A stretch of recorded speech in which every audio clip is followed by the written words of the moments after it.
नमस्कार, आप देख रहे हैं जनता टीवी। आपके साथ मैं हूं अंजलि भंडारी। आप सभी को पता है कि नवरात्रि के पर्व में मां दुर्गा की उपासना करने भर से मनचाहा फल भक्तों को सभी कष्टों से मुक्ति मिल जाती है। ऐसे में नवरात्रि के 5वें दिन पूजा अर्चना करने की विधि और महत्व बताने के लिए आज हमारे साथ स्टूडियो में मौजूद है ज्योतिषाचार्य साई अमित जी। बहुत बहुत स्वागत है सर आपका।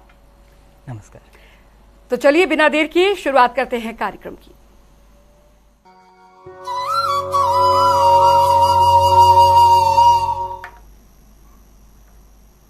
तो आज नवरात्रि का 5वां दिन है और नवरात्रि के 5वें दिन मां स्कंद माता की पूजा अर्चना की जाती है। मां स्कंद माता की उपासना से भक्तों की समस्त इच्छाएं पूर्ण होती है। तो क्या है महत्व आज का, देखिए रिपोर्ट में। नवरात्रि के 5वें दिन स्कंद माता की पूजा की जाती है। देवासुर संग्राम के सेनापति भगवान स्कंद की माता होने के कारण मां दुर्गा के 5वें स्वरूप को माता स्कंद माता के नाम से जाना जाता है। देवी स्कंद माता की पूजा के लिए पूजा स्थल जहां पर कलश स्थापित हो वहां पर स्कंद माता की मूर्ति या फिर तस्वीर की स्थापना करनी चाहिए।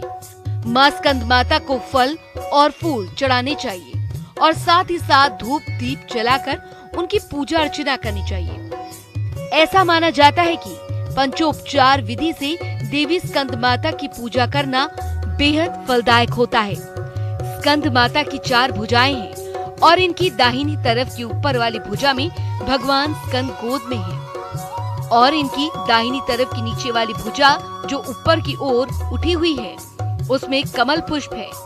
वहीं बाएं तरफ की ऊपर वाली भुजा वर मुद्रा में रहती है और नीचे वाली भुजा जो ऊपर की ओर उठी हुई है उसमें कमल पुष्प विराजित रहता है। ये कमल के आसन पर भी विराजमान रहती हैं और इसी कारण इन्हें पद्मासना देवी भी कहा जाता है। नवरात्रि के 5वें दिन देवी स्कंद माता की पूजा की जाती है और इनकी पूजा करने से सुख, ऐश्वर्य और मोक्ष की प्राप्ति होती है। इसके अलावा मनुष्य की हर तरह की इच्छाएं भी पूरी होती हैं और ऐसी मान्यता है कि देवी स्कंद माता को सफेद रंग अति प्रिय है जो शांति और सुख का प्रतीक है।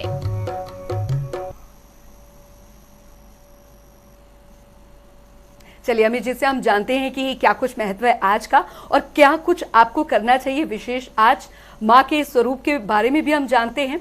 अमित जी, माँ स्कंद माता के स्वरूप की विशेषताएं आप बताएं और साथ ही बताएं कि क्या कुछ किस तरीके से, खास तरीके से माँ को प्रसन्न किया जाए, क्या कुछ भोग लगाया जाए। जी देखिए, आज का देवी का रूप बड़ा ही प्यारा रूप है और ममता वाला रूप है। अभी तक आपने देखा, युद्ध करते हुए देखा है, बहुत कुछ देखा है, लेकिन अब देखिए अब ये रूप माँ वाला रूप है। अब देवी माँ बन गई हैं, वो रूप है।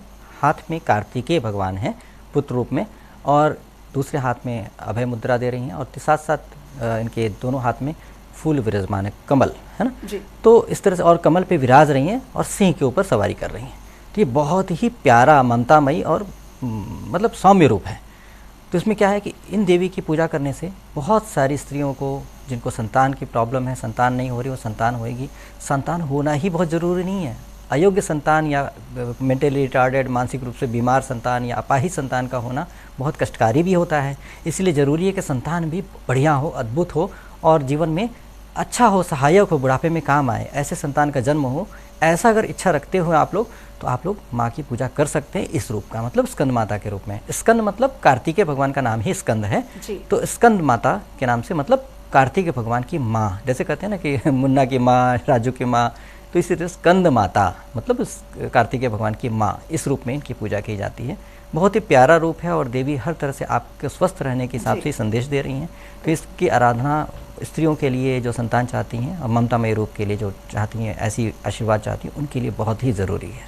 जी बिल्कुल। और माँ को क्या कुछ भोग लगाया जाए आज के दिन, किस तरीके से पूजा अर्चना माँ की जाए, उसके बारे में भी अमित जी आप हमारे दर्शकों को बताएं। देखिए, आज जैसे मैंने हमेशा बताया आपको कि पूजा कैसे करना। सबसे पहले आप संकल्प लें। संकल्प लेने के बाद जल को जमीन पे गिरा दें, भूमि पे गिरा दें। उसके बाद आप अपने आप को शुद्धि करने के लिए हाथ में जल लेकर के ओम अपवित्रो पवित्रो वा सर्वावस्थाम गतो अपि वा यस्मृत पुंडरीकाक्ष स बाह्याभ्यंतरः शुचि, ऐसे हाथ में जल लेकर के बोल करके अपने ऊपर छिड़क लें तो पवित्र हो जाए। हमेशा करना है आपको, हर बार हम आपको जरूर नहीं कि बता पाएंगे समय की कमी की वजह से। तो आप ये करना नियम बना लीजिए, कोई भी पूजा करें तो जरूर करें। उसके बाद फिर गणपति जी को नमस्कार करके गणपति जी की पूजा करनी है, आपको पंचोपचार पूजा करनी है। फल फूल मिठाई वस्त्र सुगंध जो गणपति जी को प्रिय हो, तो उसमें मिठाई में मोदक प्रिय है, इनको लड्डू पसंद है, तो वो सारी चीज़ें रख करके उनको पूजा करें, नमस्कार करें, दीपक जलाएं, उनको आरती करें। उसके बाद उनसे कहें कि हे गणपति जी, कृपा करके मेरे अब तक के सारे जन्मों के पाप दोषों के लिए क्षमा करके या मुझे अवसर प्रदान करके माँ स्कंद माता की पूजा कर सकूं, और इसमें से मेरी माँ प्रसन्न हो करके मुझे आशीर्वाद दें और उसका फल मुझे तत्क्षण प्राप्त हो जाए। इस तरह से करके गणपति जी को नमस्कार करके उनसे आशीर्वाद लेकर के देवी माँ की तरफ बढ़ेंगे। और देवी माँ को जो स्कंद माता के रूप में आप या फोटो रखें या देवी का जो भी रूप रखें, उनको स्कंद माता मानते हुए आप उनको नमस्कार करके उनको भी पंचोपचार पूजा करेंगे। लेकिन इसमें ध्यान रहे कि जब इनको भोग चढ़ाना है तो भोग में आपको मैंने कल ही बोल दिया था कि केला ले आइएगा, तो केला जरूर चढ़ाएं, पका हुआ केला साफ़ सुथरे तरीके से धो लें, उसको देवी को मतलब छिल करके केला चढ़ाएं। काट के केला चढ़ाने से ठीक है, लेकिन ये कि तोड़ करके चढ़ाएंगे तो ज़्यादा अच्छा रहेगा। किसी से काट के ना चढ़ाएं, तोड़ करके चढ़ा दें, सबसे अच्छा। मतलब ये तरीका बता रहे हैं जो शुद्ध तरीका है, हाथ से तोड़ करके 2-3 टुकड़ा करके ऐसे चढ़ाएं तो उसमें बढ़िया रहेगा। और साथ में देवी को अलसी बहुत प्रिय है जी, भोग तो उनका है लेकिन अलसी बहुत प्रिय है, तो अलसी चढ़ाना है देवी को, बहुत फ़ायदा करता है। अलसी वैसे भी ओमेगा 3 होता है, जो लोग फिश ऑयल लेते हैं ओमेगा 3, तो ध्यान रहे उनको पता ही नहीं है कि ओमेगा अलसी के अंदर भी होता है, अलसी और तिल के अंदर भी होता है। तो अलसी चढ़ाएं, अलसी को थोड़ा सा हल्का सा भून लेना, बहुत ही फ़ायदेमंद रहता है। तो हल्का सा भून लें, क्योंकि भूनने से उसके अंदर टॉक्सिन्स जो होते हैं, विषैले चीज़ होती हैं, वो मर जाती हैं, तो ये औषधि गुण उसके बढ़ जाते हैं। इस तरह से पैसे लेकर के आप उनको चढ़ाएं और चढ़ा करके आप देवी को आशीर्वाद लें, उनसे कहें कि अब तक जो भी मैंने पूजा पाठ किया, मेरे अपनी श्रद्धा से, भक्ति से, सामर्थ्य के हिसाब से किया, कृपा करके मुझे क्षमा करें यदि कोई भूल चूक हुई हो, और मुझे आशीर्वाद प्रदान करें जिससे मेरा जीवन सफल हो। और जो भी आप चाहते हैं उसके लिए प्रार्थना कर लें। और उसके बाद उन देवी से क्षमा मांग करके फिर आप जल को भूमि पर गिराएं, और भूमि पर गिरा करके ओम शक्राय नमः इंद्राय नमः करके अपने माथे से लगाएं जल को। इससे क्या होगा, आपको पूजा का फल मिल जाएगा। और उसके बाद आसन से उठ सकते हैं। जब भी आप भोग चढ़ाते हैं तो भोग चढ़ाने के बाद या तो आंख बंद करके वहाँ बैठें, या तो फिर वहाँ पर्दा कर लें, या फिर वहाँ से उठा जाता है ऐसे करके कि देवी भोग लगा सकें। तो ये ऐसा नियम करना चाहिए, ऐसे नहीं कि आप आँख खोल के बैठे उसके बाद आसन से उठ जाते हैं। तो आप ये भी कर सकते हैं, भोग लगाने के बाद सब बोल के बाद आसन से उठ जाते हैं और देवी भोग ग्रहण करें, ऐसा करके बोल के चले जाएँ। फिर थोड़ी देर बाद आकर नमस्कार करके उसके बाद भोग को प्रसाद के रूप में ग्रहण करें। इस तरह से करेंगे तो बहुत ही फ़ायदेमंद रहेगा।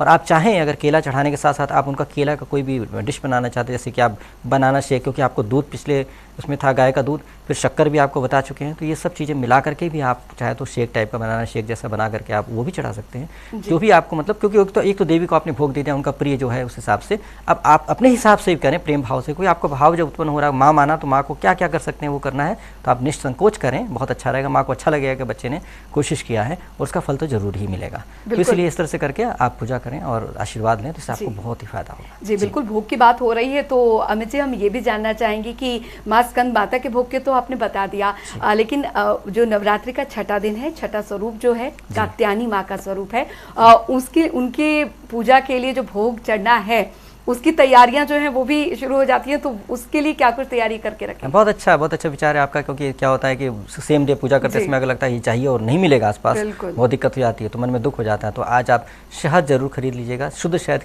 खरीदिएगा। कोशिश कीजिएगा कि ऐसी बढ़िया स्वाद वाला फूल का, क्योंकि तरह तरह के फूलों का अलग अलग स्वाद होता है।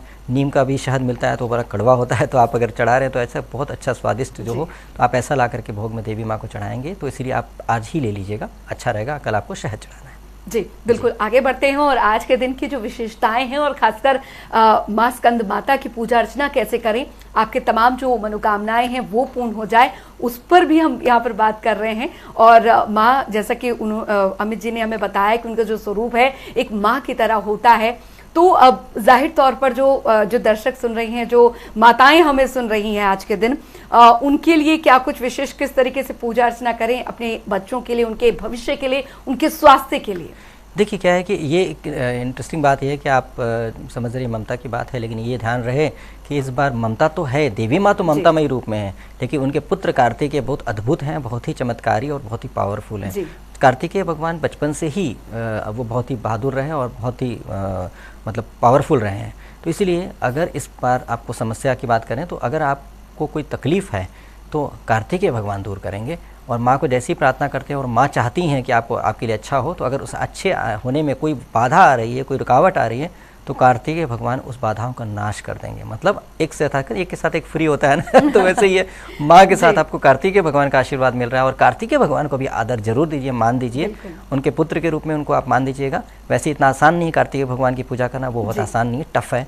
तो इसीलिए क्या है कि आप कार्तिकेय भगवान को जब बाल रूप में पूज लेंगे, जब उनको नमस्कार करें, तो इसलिए आज कार्तिकेय भगवान को बहुत अच्छे से नमस्कार करके उनको पूजिएगा कि हे कार्तिकेय भगवान, हे स्कंद महाराज, आप कृपा करके हमारा आशीर्वाद, हमारी पूजा स्वीकार करें और अपना आशीर्वाद मुझे प्रदान करें। तो इस तरह से करके उनका आशीर्वाद जब मिल जाएगा तो अब किसी का बच्चा अगर किसी के आप पड़ोसी के साथ अगर ट्यूनिंग करना चाहते हैं, पड़ोसी लेडी से आपको दोस्ती करनी है, उसके बच्चे को बहुत प्यार कर दिएगा तो लेडी बहुत खुश हो जाएगी कि मेरे बच्चे को कितना प्यार करती है। आप बच्चे को कुछ अच्छी चीज़ें देना शुरू कर दीजिएगा तो आपसे इतनी अच्छी दोस्ती हो जाएगी, क्योंकि वो उसका सबसे प्रिय है जो उसका बच्चा है, उस बच्चे को ही आप प्यार कर रही हैं, उसको बच्चे को ही मान दे रही हैं, तो कितना अच्छा संबंध। तो देवी माँ से संबंध बनाने का बड़ा एक सॉफ्ट कॉर्नर है उनका, तो उस बच्चे के लिए जो उसकी वजह से आप बहुत आसानी से देवी माँ से जुड़ सकती हैं और इस तरह से करके देवी माँ के साथ का आशीर्वाद प्रेम भी प्राप्त हो सकता है। देखिए आशीर्वाद प्रेम भी मिल जाएगा इसमें और आपको रक्षा भी मिल जाती है, तो इसीलिए डरने की जरा भी जरूरत नहीं है कि रूप तो सौम्य है तो हमें रक्षा नहीं मिली, रक्षा तो पक्का मिलेगी, लेकिन आपको ट्यूनिंग उनके साथ बनानी पड़ेगी। तो इस तरह से करके आप अगर करेंगे तो काफ़ी अच्छा रहेगा।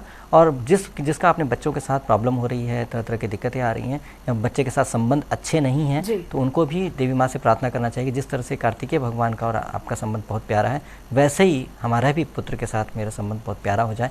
जिसको पुत्र की अभिलाषा है, क्योंकि हर व्यक्ति चाहता है कि ऐसा पुत्र जन्म हो जो हमारे बुढ़ापा का सहारा बने, तो वो भी प्रार्थना करें कि जैसे कार्तिकेय पुत्र के रूप में आपके जीवन में आए कार्तिकेय भगवान, इसी तरह से मुझे भी एक अच्छी आत्मा, शुद्ध आत्मा मेरे जीवन में पुत्र के रूप में आए, जो हमें हमारा भी ख्याल रखे। जिस तरह हम अपने पुत्र का ध्यान रख रहे हैं, वैसे ही हमारा भी पुत्र ध्यान रखे, इस तरह का हो जाए।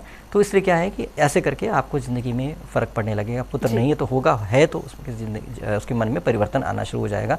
ये बिल्कुल फैक्ट है और ऐसा होता है, लेकिन आपको पूरा श्रद्धा के साथ, भक्ति के साथ, प्रेम के साथ आपको करना पड़ेगा। जैसे मैंने बताया था कि आम की कीमत X नहीं होती या 100 नहीं होती, लेकिन बाद में आप मानने से कुछ समय के बाद आम की कीमत निकल आती है या वस्तु की कीमत निकल आती है एक नियम के हिसाब से। तो इसी तरह से आपका यहाँ भी मान लीजिए ऐसा होगा और उसमें श्रद्धा प्रेम से कर लीजिए, रिजल्ट जरूर ही आएंगे, पक्का आते हैं। बिल्कुल।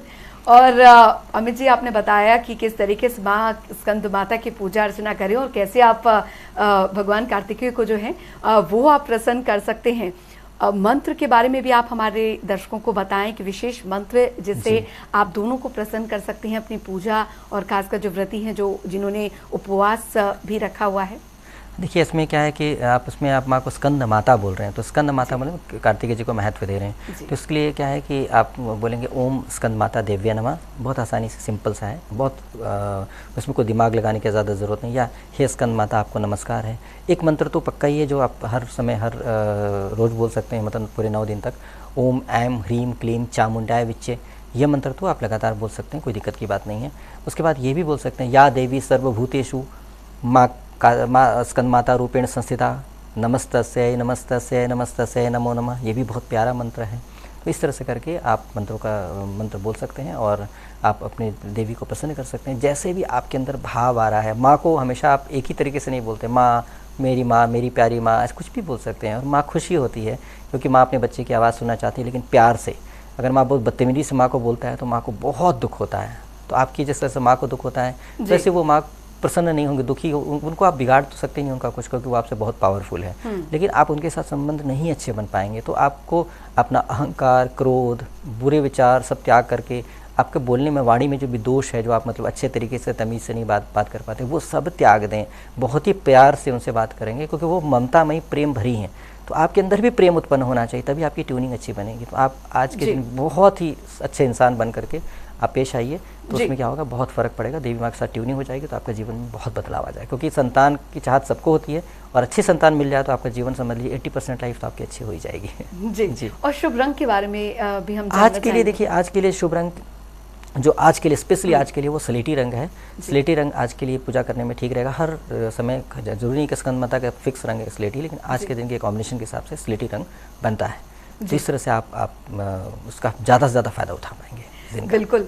और अमित जी, क्योंकि कई बार हम देखते हैं कि परिवार में जो है सुख शांति नहीं हो रही है, या बच्चों के करियर को लेकर भी काफ़ी ज़्यादा जो माता पिता हैं वो काफ़ी ज़्यादा चिंतित रहते हैं।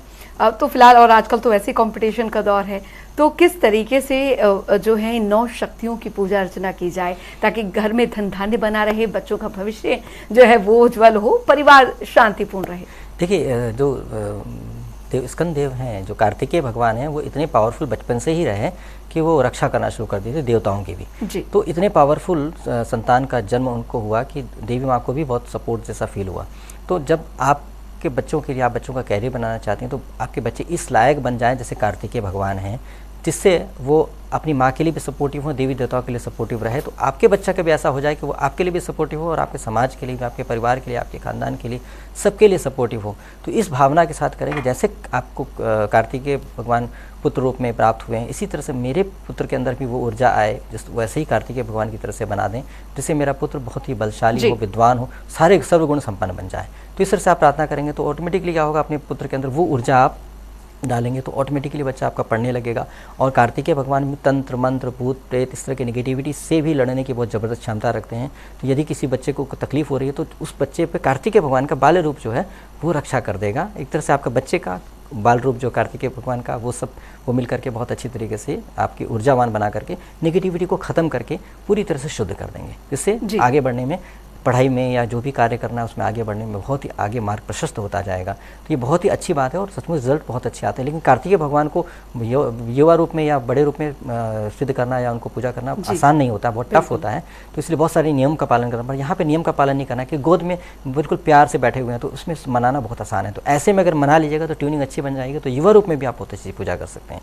जिनको पूजा साधना करें यहाँ से शुरू करने से बहुत अच्छा होता है। और देवी माँ को प्रसन्न करने का सबसे प्यारा रूप यही है, क्योंकि बच्चे के साथ बहुत जल्दी प्रसन्न हो जाते हैं। किसी के साथ कोई भी अपना बच्चा लेकर आता है, वो बच्चे कहाँ बच्चे कैसे हो, क्या हो करके उससे ट्यूनिंग हुआ, और बताइए कैसे बच्चा आपका क्या करता है, मतलब ये सब बातें करते करते बहुत अच्छी दोस्ती हो जाती है महिलाओं के आपस में। अगर बच्चा है तो, बच्चा नहीं है तो फिर थोड़ा थोड़ा तो आपस में चलता है, कुछ ईगो एटीट्यूड हो जाता है। लेकिन बच्चा होता है तो ईगो एटीट्यूड नहीं होता ज़्यादातर। तो इसीलिए क्या है कि यहाँ पर बहुत ही प्यारा रूप है देवी का, इसमें बहुत अच्छी ट्यूनिंग कर सकती हैं। बोले कि जैसे माँ आपका बच्चा है वैसे मेरा भी बच्चा हो, जैसे और लोग डैडी बोलते हैं आपका बच्चा तो बहुत अच्छा, कौन से स्कूल में, मेरा भी बच्चा स्कूल में एडमिशन करवा दीजिए, ऐसे नहीं होता है। उसी तरह से आप भी बहुत प्यार से एकदम माँ समझ करके बात करें, देखिएगा आपको बहुत अच्छे रिजल्ट्स आने लगेंगे। जितना सरल रहेंगे उतनी आसानी से होगा। माँ के पास कोई कमी नहीं है, ना भोग की कमी है, ना वस्त्र की कमी। आप कुछ नहीं चढ़ा सकते देवी माँ को, बस अपनी भावनाएं दे सकते हैं। तो आप भावनाएं दे करके आप करें, अच्छा रहेगा। आप सोचेंगे भोग चढ़ा दिया तो बहुत अच्छा होगा, देवी नहीं ऐसी फंसने वाली है आपके चक्कर में। आप देवी माँ को प्यार से ही फंसा सकते हैं। तो इसलिए प्रेम में उनको बांधिए, बहुत अच्छा हो जाएगा। बिल्कुल। अमित जी, अब संक्षिप्त में मैं ये भी जानना चाहूंगी यहाँ पर कि कई लोग ऐसे होते हैं या कुछ मजबूरियां होती हैं या कुछ भी ऐसी परिस्थितियां होती हैं कि 9 दिन के जो व्रत हैं वो नहीं रख पाते हैं, या माँ की जो पूजा अर्चना है वो कर पाते हैं लेकिन नहीं होता, या बुजुर्ग जो हैं वो भी अगर इस प्रक्रिया से जाना चाहते हैं तो उनको किन किन बातों का ध्यान रखना चाहिए? क्योंकि कई बार ऐसा होता है कि शुरुआत में और अंत में जो है वो फास्ट जो है वो रख लिए जाते हैं। देखिए क्या है कि वो तो किया जाता है कि अपने मन में एक तसल्ली के लिए कि पहले दिन कर लिया और लास्ट में कर लिया। पहले दिन का रूप होता है माल शैलपुत्री का, अगर उसमें किया जाता है तो व्यक्ति के अंदर औषधीय गुण आते हैं, जिसकी वजह से व्यक्ति बीमार नहीं पड़ता जल्दी और व्यक्ति के अंदर क्षमता आ जाती है पूजा करने की। इसलिए माँ शैलपुत्री पहले दिन रखे जाते हैं, क्योंकि हिमालय राज की पुत्री हैं और उनके अंदर औषधीय गुण होते हैं, उनको ज्ञान है इस बात का। तो इसलिए क्या है कि वो पहला दिन फास्ट करने से ये फ़ायदा होता है कि आप बीमार नहीं पड़ते हैं पूरे समय। और लास्ट वाला रूप है वो भी बहुत पावरफुल है और सिद्धि मिल जाती है सिद्धिदात्री माँ का। 9 ही दिन करना चाहिए, कोशिश करिए कि 9 दिन करिए, गलतियाँ मत करिए 8 दिन करने का, अच्छा रहता है। तो इस तरह से कर लें तो बहुत अच्छा रहेगा। बाकी दिन नहीं कर पा रहे हैं या नहीं व्रत उपवास कर पा रहे हैं, मत चिंता करिए। आपके भूखे रखने से कोई फ़र्क नहीं पड़ता देवी को, आपके खाने या ये सब करने से कुछ नहीं फ़र्क पड़ता। आपके शरीर को बेशक 100% फ़र्क पड़ेगा, देवी माँ को कोई फ़र्क नहीं पड़ता। देवी माँ को फ़र्क पड़ता है कि आप कितने गुड बॉय हैं, गुड गर्ल हैं। ये मतलब जैसे आप एक बच्चा बहुत अच्छा होता है तो आप क्या खाता है कैसे पहनता है उससे मतलब नहीं, बस वो बहुत प्यारा है, आपको पता है कि बहुत नाइस है, वेल मैनर्ड है, तमीज़दार है और इज़्ज़त से बात करता है, तो आपको उसको प्यार करते हैं, उसमें आपको वस्त्र नहीं देखते हैं। तो इसलिए क्या है कि इसी तरह से आप भी अपना आचरण बहुत शुद्ध रखें, अच्छा रखें, बुरे विचार ना करें, ऊंचा ना बोलें, किसी को दुख ना दें और शुद्धि से रहें, तो उसमें बहुत फ़र्क पड़ेगा। और अगर समय नहीं मिल पा रहा, फ्लाइट में है, ट्रेन में है, कहीं भी है, ट्रैवल कर रहे हैं, बहुत मजबूरी में ऑफिस जाना पड़ रहा है, तो ऐसे में क्या करें, थोड़ा समय निकाल कर मन में पूजा करें और देवी माँ के इस रूप में उनको माँ मान करके, आपकी माँ हैं तो माँ का ही रूप मान करके चलें, माँ को ही स्मरण कर लें और देवी माँ के रूप में मानते हुए। अगर माँ नहीं है तो और भी आपको आसान होता है कि आपको माँ की तड़प तो होती ही है कि काश माँ होती, काश माँ होती, तो माँ को ही अपने समझ लें कि स्कंद माता है, ऐसे करके वो विराज रही हैं, उनके रूप में अपनी माँ का रूप देखिए, कभी माँ के रूप में उनका रूप देखिए, ऐसे करके आप करेंगे तो बहुत आसान हो जाएगा आपके लिए वो प्यार उत्पन्न कर पाना देवी माँ के लिए। और उनके बच्चे को कार्तिकेय भगवान को एक बच्चे की तरह से गले से लगा कर प्यार कर रहे हैं। कल्पना में तो आप कार्तिकेय भगवान को गोद में भी ले सकते हैं, उनको बहुत प्यार भी कर सकते हैं, खिला भी सकते हैं जैसे बच्चे को खिलाया जाता है। तो इस तरह से क्या है कि आप उस रूप में करेंगे तो उससे ज़्यादा आसान होगा। मानस पूजा बहुत ज़्यादा पावरफुल होती है, हर व्यक्ति नहीं कर पाता है क्योंकि मन हर व्यक्ति का स्थिर नहीं हो पाता है, लेकिन कोशिश करके ध्यान करके स्थिर करके मानस पूजा करें, उसका बहुत ज़्यादा फायदा होगा। और उसके बाद उनको नमस्कार करके आदर करते हुए जो कुछ मैंने बताया वो सब भी कर लें। मतलब मानस पूजा में भी आप ये भी कर सकते हो, ओम शक्राय नमः इंद्रायणाय के जल जमीन पर डाल दिया, या आप बैठे हुए हैं तो आप सचमुच का कर सकते हैं। ऑफिस में बैठे तो जमीन पर गिराया और ऐसे करके ले ली, किसी को पता नहीं चले, और आप इस तरह से कर लें तो आपको आप चुपचाप कर लिए, किसी को पता भी नहीं चला। तो इस तरह से करके आप चाहें तो पूजा कर सकते हैं, बिना किसी को बताए हुए, बिना सामग्री के भी ऐसे मानस पूजा की जा सकती है और इसके बहुत अच्छे रिजल्ट आते हैं। ऐसा मत सोचिएगा ऋषि मुनि जंगल में बैठ के बहुत सारी पूजा पाठ कर लेते थे, सारी चीज़ें उपलब्ध नहीं होने के बाद भी, और देखिए ऋषि मुनि कहाँ तक कितने आगे बढ़ जाते हैं। तो इसीलिए सामग्री है आपको शुरुआत कराने के लिए, बाकी तो मानस ही होता है। जी। लेकिन फिर भी कभी कुछ भूल चूक अगर रह जाती है तो उसमें हमें क्या विशेष तौर पर क्षमा, तो इसलिए तो मैंने कहा है कि हमेशा पूजा के बाद क्षमा जरूर मांगे, क्योंकि आप इंसान हैं तो गलती का पुतला है, कुछ ना कुछ गलती होगी ही होगी, 100% होगी। ऐसा नहीं कोई इंसान गलती नहीं करता है, ऐसा संभव ही नहीं हो पाता है, क्योंकि मनुष्य है और कंप्यूटर से भी गलती हो जाती है, मशीन से भी गलती हो जाती है। तो मतलब कोई भी चीज़ ऐसी नहीं जो गलती नहीं होती है, लेकिन उसके लिए क्या होता है कि आपको क्षमा मांगना बहुत अच्छा है। क्षमा मांगने का मतलब ये है कि आप आदर से झुक करके विनती कर रहे हैं, अपना अहंकार नहीं करना है कि जो मैंने किया सही किया। अगर नहीं मांग रहे क्षमा, इसका मतलब मैंने जो कर दिया सही कर दिया, रिजल्ट दो, फिर देखते हैं अच्छा इतनी गलती किया, कोई बात नहीं, गलती का इसकी वजह से फल नहीं देंगे। तो एक्यूरेसी पे आप चल रहे हैं, तो इसलिए आप मत ऐसा कीजिए। एक्यूरेसी की ठीक है, हमने किया है अपने हिसाब से, लेकिन फिर भी गलती हो गई है, क्योंकि हो सकता है आपके हिसाब से बेस्ट किया और हुआ नहीं। ये जैसे आपने मिठाई चढ़ाया, मिठाई पता लगा कि शुद्ध नहीं थी, अशुद्ध मिठाई चढ़ा दी तो गलती हो गई, आपने तो बेस्ट किया, इसलिए क्षमा मांग लीजिए, ज़्यादा अच्छा है। देवी माँ को लगेगा कि आपका भाव लगेगा कि आप अपनी गलती को स्वीकार करते हैं, तो आशीर्वाद मिल जाएगा। बिल्कुल। तो आपने जाना कि देवी माँ के इस रूप की कैसे पूजा अर्चना करें। बहुत बहुत शुक्रिया अमित जी, आप हमारे स्टूडियो में आए और हमारे दर्शकों को इतनी जानकारियां आज के दिन की विशेष तौर पर दी हैं। तो अपने बड़ों का सम्मान करिए और माँ स्कंद माता की आराधना करें, आपके तमाम दुखों का नाश होगा। इसी के साथ मुझे दीजिए इजाजत। जय माता दी।